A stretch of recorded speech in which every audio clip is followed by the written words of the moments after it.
নমস্কার, RS cloud কম্পিউটিংয়ে আপনাদের সবাইকে স্বাগত। আপনাদের সঙ্গে আমি ভাগ্যধর। এই মুহূর্তে সবচেয়ে বড় আপডেট, পশ্চিমবঙ্গের পঞ্চায়েত স্তরে বিভিন্ন পদের যে রিক্রুটমেন্ট হওয়ার কথা ছিল তার কিন্তু আজ ফাইনালি অফিসিয়ালিভাবে অর্থাৎ সরকারিভাবে কিন্তু তার বিজ্ঞপ্তি কিন্তু জারি করে দেওয়া হলো, অর্থাৎ গভর্নমেন্ট থেকে কিন্তু অফিসিয়াল নোটিফিকেশান তার জন্য দিয়ে দেওয়া হলো।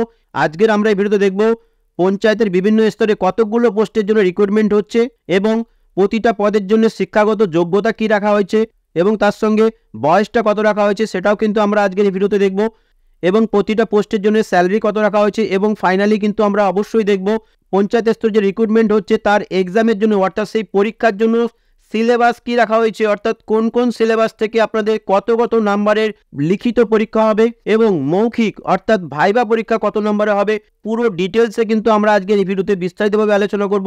এর জন্য আপনাদের কাছে একটা রিকোয়েস্ট, ভিডিওটা প্রথম থেকে শেষ পর্যন্ত দেখবেন, তবেই কিন্তু আপনারা সম্পূর্ণ ইনফরমেশনটা বুঝতে পারবেন এবং জানতে পারবেন। ওকে, এবং অবশ্যই আমাকে কমেন্ট করে জানাবেন আপনারা এই ভিডিওটা কোন জেলা থেকে দেখছেন, কারণ আপনাদের জেলাতে যখনই সরকারিভাবে কোনো এরকম রিক্রুটমেন্ট হবে সর্বপ্রথম কিন্তু আমি চেষ্টা করব এই চ্যানেলের মাধ্যমেই আপনাদের কাছে জব রিলেটেড লেটেস্ট আপডেটগুলো কিন্তু পৌঁছে দেওয়ার। এর জন্য আপনাদের কাছে একটাই রিকোয়েস্ট, আপনারা যদি আরএস ক্লাউড কম্পিউটিং এই চ্যানেলে প্রথমবার ভিজিট করে থাকেন তাহলে অবশ্যই চ্যানেলটিকে সাবস্ক্রাইব করে নেবেন এবং পাশে থাকা বেল আইকনটি ক্লিক করে অল নোটিফিকেশনটা কিন্তু অন করে নেবেন পরবর্তী ভিডিওর লেটেস্ট আপডেটগুলো সর্বপ্রথম পাওয়ার জন্য। তো চলুন দেখে নিই পশ্চিমবঙ্গের বিভিন্ন পঞ্চায়েত স্তরে কোন কোন পোস্টের জন্য রিক্রুটমেন্ট চালু করা হলো। চলুন শুরু করা যাক। আপনাদেরকে প্রথমে জানিয়ে দিই যে পঞ্চায়েত স্তরে যে বিশাল রিক্রুটমেন্ট হচ্ছে পঞ্চায়েতের বিভিন্ন স্তরে এবং বিভিন্ন পোস্টের জন্য যে রিক্রুটমেন্ট হচ্ছে তার কিন্তু অফিসিয়াল নোটিফিকেশন জারি করা হয়েছে department of panchayat rural and development government of West বেঙ্গলের এই ওয়েবসাইট থেকে। ঠিক আছে, এর জন্য আপনাদেরকে প্রথমে prd.wb.gov.in এই যে ওয়েবসাইট আছে এই ওয়েবসাইটে প্রথমে আপনাদেরকে ভিজিট করতে হবে। এই ওয়েবসাইটের লিঙ্ক ভিডিও ডিসক্রিপশনে দেওয়া থাকবে, আপনারা যদি চান ভিডিও ডিসক্রিপশনে দেওয়া লিঙ্কে ক্লিক করে আপনারা এই ওয়েবসাইটে ভিজিট করতে পারবেন। যখনই আপনি এই ওয়েবসাইটে ভিজিট করবেন মোবাইল থেকে বা কম্পিউটার থেকে, তখনই প্রথমেই দেখবেন এই যে মেনুর পাশে কিন্তু এখানে লেখা আছে পঞ্চায়েত রিক্রুটমেন্ট, নিউ একটা হাইলাইট হচ্ছে, দেখুন ব্লিঙ্ক হচ্ছে। ঠিক আছে, এই যে অপশানটা আছে পঞ্চায়েত রিক্রুটমেন্ট এই অপশানে আপনাকে প্রথমে ক্লিক করতে হবে। এই অপশানে ক্লিক করার সঙ্গে সঙ্গে পেজটা লোড হবে। পেজটা লোড হওয়ার সঙ্গে সঙ্গে দেখতে পাচ্ছেন নতুন একটা ওয়েবসাইটে কিন্তু চলে আসবে। ঠিক আছে, এই ওয়েবসাইটে কিন্তু নতুনই লঞ্চ করা হয়েছে department of panchayat and rural ডেভেলপমেন্টের দপ্তর থেকে কিন্তু এই ওয়েবসাইটটাকে নতুনভাবে চালু করা হয়েছে শুধুমাত্র গ্রাম পঞ্চায়েতে যে রিক্রুটমেন্ট হবে সেই সিস্টেমটাকে ম্যানেজমেন্ট করার জন্য। এখান থেকে কিন্তু আপনারা পরবর্তীকালে আবেদন করতে পারবেন আপনার গ্রাম পঞ্চায়েতের বিভিন্ন স্তরের পোস্টের জন্য এবং এই ওয়েবসাইট থেকে কিন্তু আপনি আগামী দিনে অ্যাডমিট কার্ড বলুন এবং আগামী দিনের নোটিফিকেশন বলুন সমস্ত কিন্তু আপডেটগুলো আপনি এই ওয়েবসাইট থেকে পাবেন। ঠিক আছে, এই ওয়েবসাইটের লিঙ্ক আমি ভিডিও ডিসক্রিপশনে দিয়ে রাখবো, সেখান থেকে আপনারা এই ওয়েবসাইটে ভিজিট করতে পারবেন। ঠিক আছে, প্রথমত আপনাদেরকে আমি দেখিয়ে দিচ্ছি কতগুলো পোস্টে রিক্রুটমেন্ট হচ্ছে। এই যে অপশানটা দেখতে পাচ্ছেন ক্যান্ডিডেট গাইডেন্স, এই অপশানে কিন্তু আপনাকে প্রথমে ক্লিক করতে হবে। ঠিক আছে, এই অপশানে যখনই আপনি ক্লিক করবেন, ক্লিক করার সঙ্গে সঙ্গে যে সেকেন্ড যে অপশানটা আছে লিস্ট অফ পোস্ট এই অপশানে আপনাকে প্রথমে ক্লিক করতে হবে। এখানে ক্লিক করার পরে আপনি জানতে পারবেন যে কতগুলো পোস্টে রিক্রুটমেন্ট করা হচ্ছে এইবারে পঞ্চায়েত স্তরে। ওকে, এসো এখানে দেখতে পাচ্ছেন লিস্ট অফ পোস্ট চলে এসছে এবং এখান থেকে কিন্তু পুরো লিস্ট একটা দেওয়া হয়েছে, অর্থাৎ এখানে কিন্তু 19টা পোস্টে দেখতে পাচ্ছেন এখানে 19টা পোস্টে কিন্তু রিক্রুটমেন্ট হচ্ছে পঞ্চায়েত স্তরে। আপনাদেরকে আমি প্রতিটা পোস্টের নাম আমি এখানে পড়ে শোনানোর চেষ্টা করব। প্রথম পোস্টে যেটা রাখা হয়েছে এক্সিকিউটিভ অ্যাসিস্ট্যান্ট অফ গ্রাম পঞ্চায়েত, দ্বিতীয় পোস্ট রাখা হয়েছে গ্রাম পঞ্চায়েত কর্মী। ঠিক আছে, নেক্সট তৃতীয় পোস্ট রাখা হয়েছে নির্মাণ সহায়ক অফ গ্রাম পঞ্চায়েত, চতুর্থ পোস্ট রিলিজ করা হয়েছে সহায়ক অফ গ্রাম পঞ্চায়েত, এই পোস্টেও আপনারা আবেদন করতে পারবেন। নেক্সট হচ্ছে secretary of gram panchayat. Next 6 নম্বরে রাখা হচ্ছে অ্যাকাউন্ট ক্লার্ক অফ পঞ্চায়েত সমিতি, এই পোস্টের জন্য আপনারা আবেদন করতে পারবেন। তারপরে 7 নম্বরে রাখা হয়েছে block information officer of panchayat samiti. 8 নম্বরে রাখা হয়েছে clerk cum typist of panchayat samiti. 9 নম্বরে রাখা হয়েছে data entry operator of panchayat samiti. 10 নম্বরে এখানে দেখতে পাচ্ছেন পঞ্চায়েত সমিতি পিওন অফ পঞ্চায়েত সমিতি। 11 নম্বরে আছে অ্যাডিশনাল অ্যাকাউন্ট অফ জেলা পরিষদ। নেক্সট হচ্ছে অ্যাসিস্ট্যান্ট ক্যাশিয়ার অফ জেলা পরিষদ। 13 নম্বরে রাখা হয়েছে ডেটা এন্ট্রি অপারেটর অফ জেলা পরিষদ। নেক্সট পোস্টে আপনারা আবেদন করতে পারবেন ডিস্ট্রিক্ট ইনফরমেশন অ্যানালিস্ট অর্থাৎ ডিআইএ অফ জেলা পরিষদ। নেক্সট পোস্ট 15 নম্বরে রাখা হয়েছে গ্রুপ ডি অফ জেলা পরিষদ। 16 নম্বর পোস্ট যেটা রাখা হয়েছে লোয়ার ডিভিশন কাস্ট অফ জেলা পরিষদ। ঠিক আছে, 17 নম্বর হচ্ছে স্টেনোগ্রাফার অফ জেলা পরিষদ, 18 নম্বরে রাখা হয়েছে সিস্টেম ম্যানেজার অফ জেলা পরিষদ, 19 নম্বরে রাখা হয়েছে ওয়ার্ক অ্যাসিস্ট্যান্ট অফ জেলা পরিষদ। সো এবারে পঞ্চায়েতের বিভিন্ন স্তরে অর্থাৎ গ্রাম পঞ্চায়েত, সমিতি, জেলা পরিষদ এই 3টে স্তরে কিন্তু 19খানা পোস্টে কিন্তু রিক্রুটমেন্ট হচ্ছে, ঠিক আছে।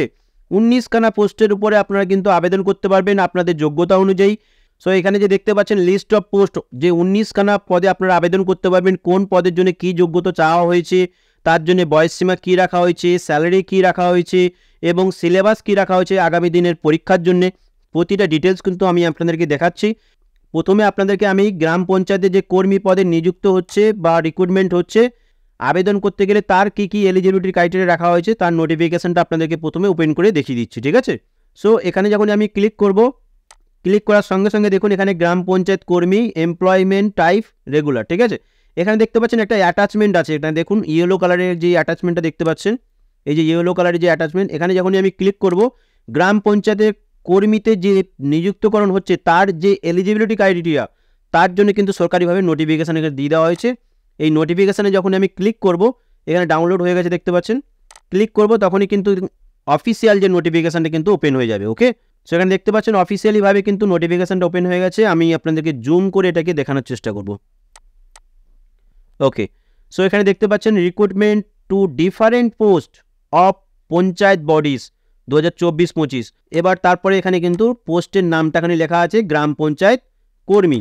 গ্রাম পঞ্চায়েত কর্মীতে এখানে এলিজিবিলিটি ক্রাইটেরিয়া কি রাখা হয়েছে, প্রথম শর্ত রাখা হয়েছে citizen of India as defined in part 2 of the constitution of India, অর্থাৎ আপনাকে ভারতীয় নাগরিক তো প্রথমে হতে হবে। নেক্সট হচ্ছে এখানে must have past final examination of class 8 from any recognise institution, অর্থাৎ আপনাকে অবশ্যই ক্লাস 8 পাস হতে হবে। তারপরে নিচে কিন্তু লেখা হয়েছে must past either class 8 or secondary, অর্থাৎ এখানে কিন্তু আপনাকে অবশ্যই 8 পাস করতে হবে কোনো একটা রেকগনাইজ ইনস্টিটিউট থেকে, ঠিক আছে। অন্যথায় আপনি যদি এখানে সেকেন্ডারি অর্থাৎ মাধ্যমিক পাস যদি হয়ে থাকেন তাহলে কিন্তু আপনি এই পোস্টের জন্য আবেদন করতে পারবেন। সো নেক্সট হচ্ছে এখানে এজ, অর্থাৎ বয়স সীমা কী দেওয়া হয়েছে। সো কোন কোন বয়সের ক্যান্ডিডেটরা এখানে আবেদন করতে পারবেন এখানে কিন্তু দিয়ে দেওয়া হয়েছে as as on first date of January of drive year, অর্থাৎ চলতি বছরের 1 জানুয়ারি 2024 অনুযায়ী আপনার বয়স, যদি আপনি EWS ক্যাটাগরিতে বিলং করেন তাহলে আপনার বয়স 18 থেকে 40 হতে হবে। ন্যূনতম আপনাকে 18 হতে হবে, ম্যাক্সিমাম যদি আপনার 40 বছর বয়স হয়ে থাকে তাহলে আপনি এই পদে আবেদন করতে পারবেন। নেক্সট রাখা হয়েছে OBC A ক্যাটাগরিদের জন্য রাখা হয়েছে 18 থেকে 43 বছরের মধ্যে যদি আপনার বয়স হয় তাহলে আপনি আবেদন করতে পারবেন।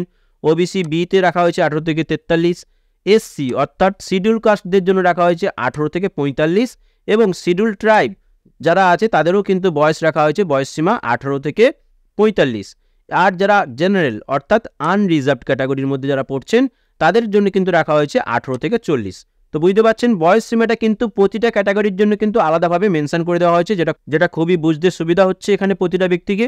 নেক্সট হচ্ছে স্কেল অফ পে, অর্থাৎ আপনি যদি গ্রাম পঞ্চায়েতের কর্মী হিসাবে নিযুক্ত হন তখন আপনার এখানে বেতন কত হবে সেটা কিন্তু এখানে পরিষ্কারভাবে মেনশন করে দেওয়া হয়েছে।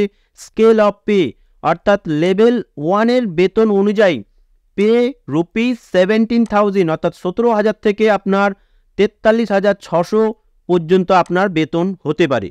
অর্থাৎ আপনি যদি গ্রাম পঞ্চায়েত কর্মী হিসাবে নিযুক্ত হন তাহলে আপনার স্যালারি 17 থেকে 43,600-র মধ্যে হবে। এটা হচ্ছে লেভেল 1 পে স্কেল অনুযায়ী। সো এবার নেক্সট হচ্ছে সিলেবাস, অর্থাৎ স্যালারি তো পাবেন কিন্তু তার আগে তো আপনাকে এক্সামটা দিতে হবে, তাই না। সো এক্সাম পার্টটা হচ্ছে মেন হচ্ছে আপনাদের এক্সাম অর্থাৎ রিটেন যে এক্সামটা হবে সেটা কত হবে। এখানে দেখতে পাচ্ছেন ইংলিশ 10 মার্কসের হবে ক্লাস 8 স্ট্যান্ডার্ডের উপরে ডিপেন্ড করে, অর্থাৎ অষ্টম শ্রেণীর যে স্ট্যান্ডার্ড আছে ইংলিশের সেই স্ট্যান্ডার্ড কিন্তু মেনটেন করে ইংলিশের উপর থেকে 10 নম্বরের পরীক্ষা হবে। নেক্সট হচ্ছে বেঙ্গলি অর্থাৎ বাংলা 13 নম্বরের পরীক্ষা হবে, 13 নম্বরের পরীক্ষা হবে ক্লাস 8-এর স্ট্যান্ডার্ড মেনটেন করে, বুঝতে পারছেন। পাটিগণিতের উপর থেকে কিন্তু আপনার 10 নম্বরের পরীক্ষা হবে। তারপর হচ্ছে জিকে অর্থাৎ জেনারেল নলেজ, তার উপরে কিন্তু 10 নম্বরের প্রশ্ন থাকবে। সমস্ত কিছু কিন্তু মেনটেন করা হবে ক্লাস 8-এর স্ট্যান্ডার্ড মেনটেন করে, হাইফাই কিন্তু কোশ্চেন দেওয়া হবে না এটা কিন্তু এখানে মেনশন করে দেওয়া হয়েছে।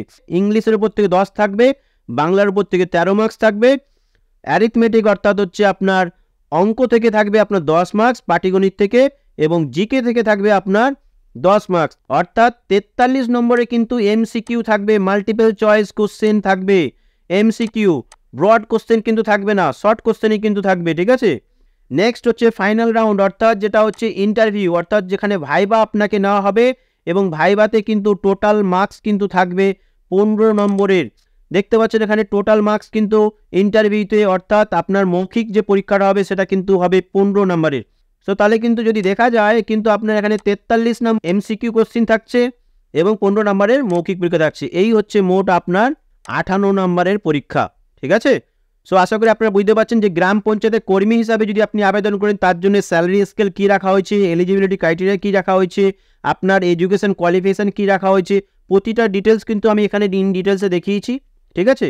এবার আপনি যদি অন্যান্য পোস্টে দেখতে চান তাহলে এরকম কিন্তু প্রতিটা পোস্টের কিন্তু নাম দেওয়া হয়েছে।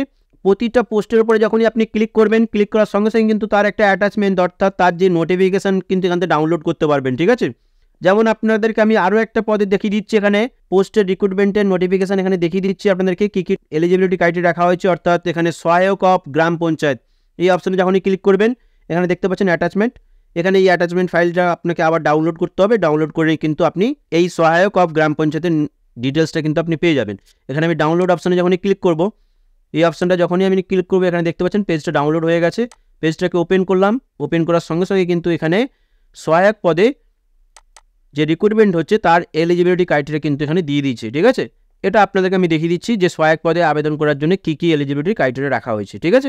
এলিজিবিলিটি ক্রাইটেরিয়া রাখা হয়েছে কি, সো এলিজিবিলিটি ক্রাইটেরিয়ার মধ্যে প্রথমে আমি দেখে নিই এডুকেশন কোয়ালিফিকেশান কী রাখা হয়েছে। Must have the pass the Madhyamik examination from the West Bengal Board of Secondary Education or its equivalent examination from any recognized board or council or university।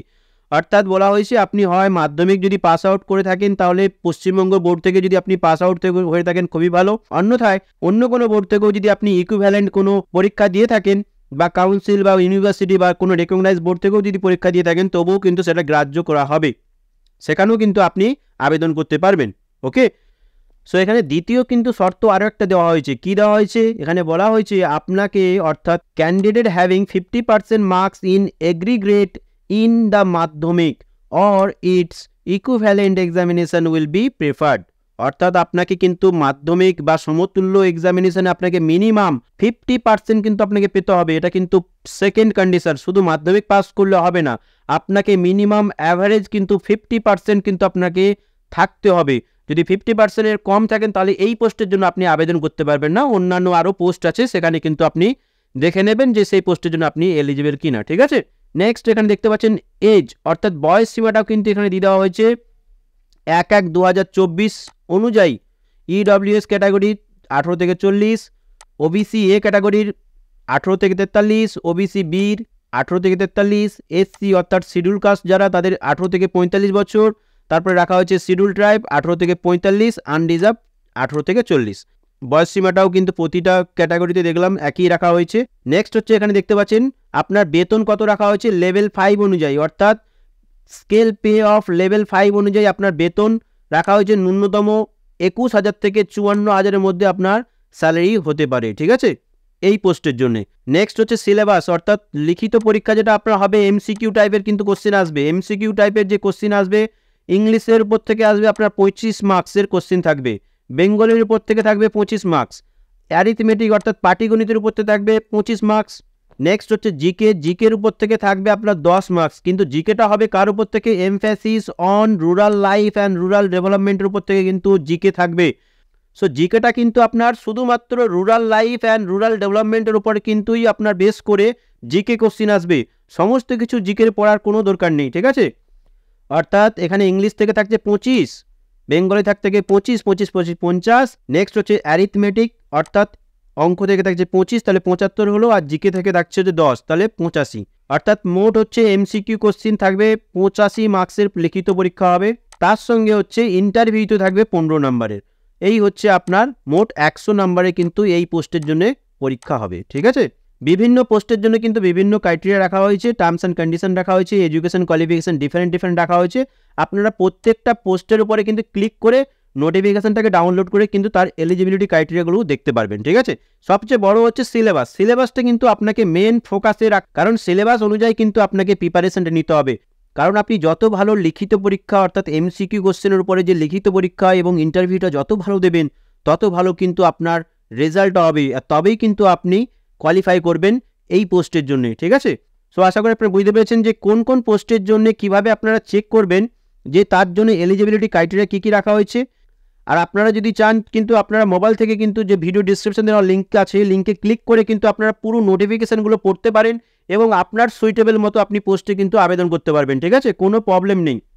আর আপনারা যদি জানতে চান যে এই সমস্ত পোস্টের জন্য আপনারা কীভাবে অনলাইনে মোবাইল থেকে আবেদন করবেন বা কম্পিউটার থেকে আবেদন করবেন, এর জন্য অবশ্যই আমাকে কমেন্ট সেকশনে জানান। যখনই আবেদন শুরু হবে কিন্তু সর্বপ্রথমে আমি চেষ্টা করব এই চ্যানেলের মাধ্যমে আপনাদের কাছে নোটিফিকেশান পৌঁছে দেওয়ার। এর জন্য আপনাদের কাছে একটাই রিকোয়েস্ট, আপনারা যদি RS ক্লাউড কম্পিউটিং এই চ্যানেলে প্রথমবার ভিজিট করে থাকেন তাহলে অবশ্যই চ্যানেলটিকে সাবস্ক্রাইব করে নেবেন এবং পাশে থাকা বেল আইকনটি ক্লিক করে অল নোটিফিকেশনটা কিন্তু অন করে নেবেন, তবেই কিন্তু আপনি পরবর্তী ভিডিওর লেটেস্ট আপডেটগুলো পেয়ে যাবেন। ওকে, so finally thank you for watching this video. See you on next video.